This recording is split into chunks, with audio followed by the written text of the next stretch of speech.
jàngat bu njëkk bi mooy irresponsabilité wu opposition sénégalaise ci li nga xam ne moo fi xew démb. damay tàmbali di jaal njabootu ñi nga xam ne seen bakkan rot na fële sa Bignona ak sa Ziguinchor ak ci Ndakaaru donc muy ñetti doomu aadama di doomu Sénégal yoo xam ne seen bakkan rot na ci manifestation yi. li ñu retenir surtout mooy que homme politique yi xam définitivement que le peuple sénégalais peuple bu mature la, xam na li muy def, xam na naka la koy defee, xam na fu mu koy defee te c'est pas homme politique yi nga xam ne mutuñu 1% de la population ñoom ñooy dicter 99% de la population li ñu war a def. du ñoom ñoo leen di wax dem leen nekk chair à canon dem ci mbedd bi te ñoom ñu toog seen kër wala seen njaboot dem jàngi. donc loolu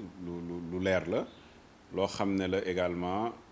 dafay lu ñu constater démb. c'est très important ce qui s'est passé hier. dafay wane ne ñi nga xam ne dañu xalaatoon ne li xewoon mars 2021 c'était lié précisément ak loo xam ne ñoom ay mot d'ordre ñu joxoon la dañu juum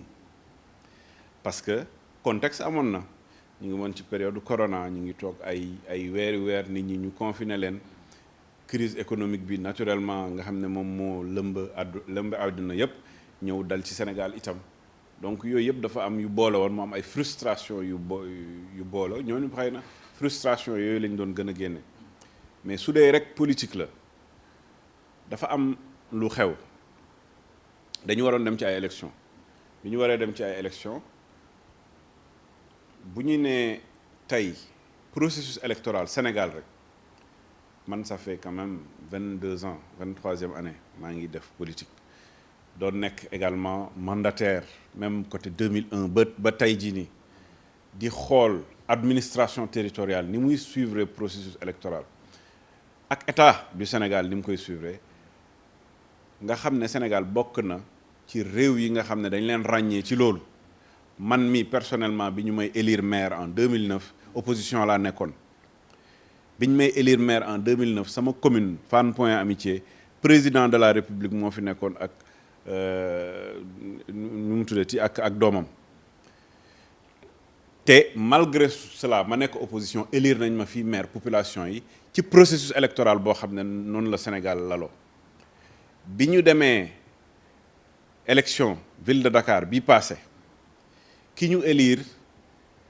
opposition la nekk te ci processus électoral bi nga xam ne Sénégal dina permettre koo xam ne yaa ngi opposition si tu es majoritaire nga ñëw gagner ay élection ci loolu la ñu lal mbir mi ba nit ñi ñëpp d'accord ci ba opposition sax ne ñi ngi tàccu ci loolu parce que gis nañ que ne xëy na mbir mi jaar na yoon parce que loolu la ça passe tout se passe comme il faut mais résultat yi arrangé nañ leen ñoom bu leen résultat arrangé c'est bon bu leen résultat arrangé wul c'est pas bon ci loolu ñun dafa am lu ñu tënk muy la loi ñun dafa am loo xam ne dañu ko defoon comme recours Ndakaaru parce que ñun dañu gis ne que ñi nekk en face liste bi ñu indi Yewwi liste bi ñu indi c'était pas paritaire conseil constitutionnel dañu débouté nañu waxu leen dëgg lii moo am ñun d'accorduñ ci mais naturellement dañu plier wu à la loi parce que xam nañ ne loi moo mel noonu ñu amoon suñu liste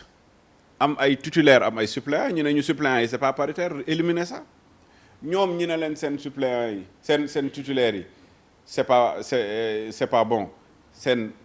suppléants yi ñooy ñëw ñu ne na dëkk bi tàkk wala na dëkk bi lakk je suis désolé sénégalais duñ fonctionner noonu. xam nga man li ma gën a jaaxal aujourd'hui ci opposition man je me rappelle ñun bi ñu nekk opposition man j'ai fait 12 ans d'opposition 12 ans ba xale laa woon nekk di xeex mais man li ma doon gën a xeex ci biir opposition mooy dundu gu cher gi inflation pourquoi lii pourquoi lee pourquoi aujourd'hui santé bi muy naax saay man dama doon je faisais beaucoup de sorties sur la santé éducation bi et cetera université parce que université ci sama commune la nekk ñu ciy xeex naan waaw y a pas assez de lits à l'université et cetera ñun yooyu lañ doon xeex ci biir yooyu bu processus électoral fexe ba élection war a am ñu kaas dem xeex et cetera mais opposition bi doo ko dégg mu wax ci problème mu ay vie chère doo ko dégg mu wax ci problème loo xam ne dafa soxal doomu Sénégal par contre déedéet programme amuñ programme kenn mënu la fi wax ne tey lii mooy programme opposition ça n'existe pas par contre buñ ne élection rek nga xam ne seen intérêt mi ngi tegu ñu tëb élection nañ ko defee nii nañ ko defee ne te nañ ko defee ni nga xam ne ñoom pour ñoom nañu falu ngir loolu léegi nag nee nañ ci mbedd bi la ñu falo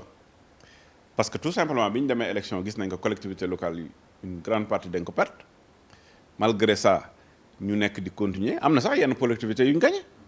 mais ñun loolu waxuñ ci dara ça nous a pas trop posé de problème mais nit da ngay xam ne mbirum peuple c'est autre chose c'est le peuple qui est souverain c'est pas les hommes politiques qui sont souverains. Il faut respecter les forces de défense et de sécurité au Sénégal on les connaît xam nañ li ñu liggéeyee bu ñuy nelaw ñoom ñooy veiller donc ñi ngi partout ci réew mi pour rek kaarange biir réew mi maintenant ñooñu de temps en temps normal mën na am ay manifestations de grande envergure ñu ñëw encadrer ko waaye buñ ñu laaj nag mënoo ñëw laaj état naan réew mi ngi nit ñi yaa ngi dox seen soxla jigéen yaa ngi dem di liggéeyi xale yi ñii ñi ngi jàngi ñii ñi ngi dem liggéeyi ñii ñi ngi béy seen waar maçon yi ñi ngi tabax baykat yi ñi ngi bay nappkat yi ñi ngi napp et cetera nga ne man dama bëgg ñu fal ma chaque jeudi ma yeewu jël force de défense et de sécurité yëpp ne mu indi leen foofu waa léegi fan la ñuy def sécurité Sénégal donc c'est en fonction de la disponibilité des forces de défense et de sécurité le préfet ak li mu gis moom tamit ne mën naa leen encadrer mais mun na xool ne mii mënuma ko encadrer parce que am naa yeneen priorité bu amee yeneen priorité dafa naan nag mënuma tamit ngir kaaraange biir réew mi ak li ma gis parce que man li mu gis man xawma ko ne lii d'accord ma parce que tamit force doit rester à la loi man aujourd'hui tudduma Massamba tudduma ça m'intéresse pas ce qui m'intéresse c'est méthode de travail force de défense de sécurité force de défense de sécurité nag man je suis pas spécialisé de la sécurité ñoom dañuy yore kaaraange biir réew mi war a protéger xale yi jàngi war a protéger jigéen yi liggéeyi góor yi nga xam ne ñi ngi dem liggéeyi comme ni wax baykat yi war a béy et cetera ni ñu koy defee façon bi ñu koy defee dugg ci moom wax dëgg yàlla dugg ci lu ma xamul man ba ma waxee mbirum faj ma wax la waaye sur le plan système sécuritaire naka la ñuy def lu ñuy def kii lu ñuy def kee loolu moom c'est pas ça ne m'intéresse pas ce qui m'intéresse ce que je sais c'est que suñu force de défense et de sécurité ils sont bons ils sont professionnels te xam nañ li ñuy def moo tax it nit ñi taxaw devant la presse wax way ëllëg affaire bi Sénégal day tàkk Sénégal quand on m'a dit ça j'ai dit mais attends ban Sénégal mooy tàkk ban Sénégal la dara du fi xew parce que tout simplement nous avons un peuple mature et aujourd'hui il y a rien de particulier il y a juste quelques hommes politiques qui sont là bëgg a lakk réew mi c'est tout.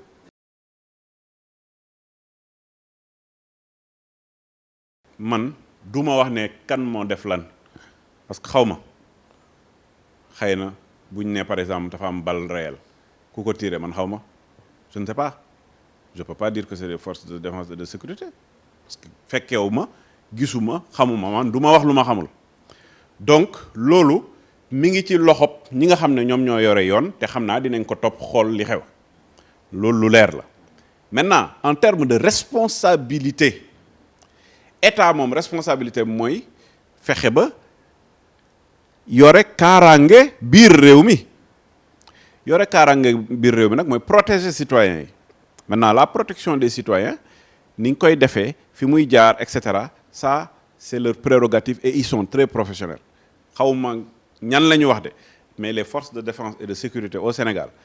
ku xalaat ne ils sont pas professionnels xamoo li ngay wax ku xalaat ne dañu far fii wala dañu far fee xamoo li ngay wax ku xam ni ñuy fonctionner xam ne ñoom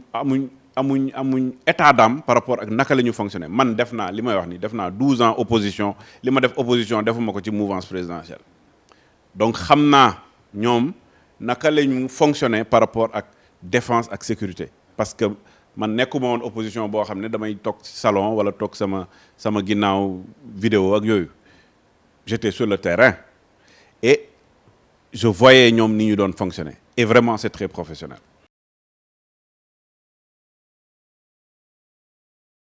fii de c'est un pays boo xam ne loi moo ko régir képp ku fi def naka sudul noonu force restera à la loi man de bi ma juddee ba léegi loolu musu am te daje naa ak fii je pense 3 régimes je pense mais j'ai vu que chaque fois su dee rek la loi force reste à la loi sécurité doomu Sénégal ñu ngi koy wax partout dans le monde ñun ñu ngi autour de benn ceinture de feu réew yi nekk à côté yëpp depuis des années et des années ñu ngi guerre ñu ngi def ay coup d'état y a tout mais Sénégal alhamdulillah on a la particularité d'avoir des forces de défense et de sécurité professionnelles am également ci biir réew mi une population boo xam ne c'est une population xam na li muy defan gis nga population yi ku xamul li ñuy def rek da ngay sonal sa bopp population yi dañu xaar ba bés bi nga xam ne élection am na dem votel ki nga xam ne moom la ñu xalaat ne moom la ñu war a votel su dee nit ki mouvance présidentielle la nekk ñu votel ko te moom lañ gëm ñu votel ko su dee nit ki opposition la nekk te ñu gëm ko ñu votel ko su dee non aligné la naka noonu donc sénégalais d'abord c'est des non violents premièrement deuxièmement am nañ maturité ba leen permettre kenn du leen dicter li ñu def ku ci nekk actuellement xam nga fi nga jëm xam nga bés ba kan ngay votel pourquoi nga koy votel lan la wax ak lan la won ba nga war ko votel lu may wax rek population yi mooy pas de panique ñu dal que lépp li fi am ñu jël ko dans le cadre de la sérénité dans calme dal xel réfléchir bu ñuy waree dem ci ay élections nit ñi xool bu baax ku ci nekk fi nga jógee bëgg a nekk député lan ngay proposer population yi mouvance présidentielle lan lay proposer comme bilan comme perspective opposition lan lay proposer comme alternative ngeen déglu ko sereinement bu ngeen ko dégloo sereinement ku ngeen xalaat ne kooku moo leen convaincre bés ba c'est très simple nga jóg dem voter de manière démocratique ñu fal leen ñi nga xam ne faluñ leen ñu dem xoolaat seen base demaat liggéey c'est aussi simple que ça mais réew mënuñ nekk ci fitna les gens nekk di menacer nit ñi di wax ay wax yoo xam ne tegginuwul Sénégal yarewuñ noonu Sénégal du réew bu mel noonu Sénégal réew jàmm la waaye tamit réew fulla la réew fayda la réew jom la réew ñoo xam ne la c'est des hommes de qualité et de valeur ñoo xam ne dañu bëgg réew mi taxaw bëgg réew mi émerger et cetera donc ñooñu du ñu bàyyi tamit ñeneen ñi nga xam ne ñoom taal réew mi moo leen tax a jóg ñu ñëw def li nga xam ne naka sudul noonu la donc vraiment appel boobu laay lancé waat di rafetlu vraiment position de la population sénégalaise par rapport à ce qui s'est passé démb ñi bëggoon Sénégal tàkk démb rus nañ ñi bëggoon Sénégal yàqu démb rus nañ ñi bëggoon Sénégal nit ñi jaxasoo démb rus nañ ñi bëggoon Sénégal ñu tas ko du nekk benn peuple uni rus nañ loolu yëpp ñu continuer rek suñu continuer ci noonu rek Sénégal fu ñu munti nekk rek dinañ am la tête haute dinañ avancer comme il faut avancer.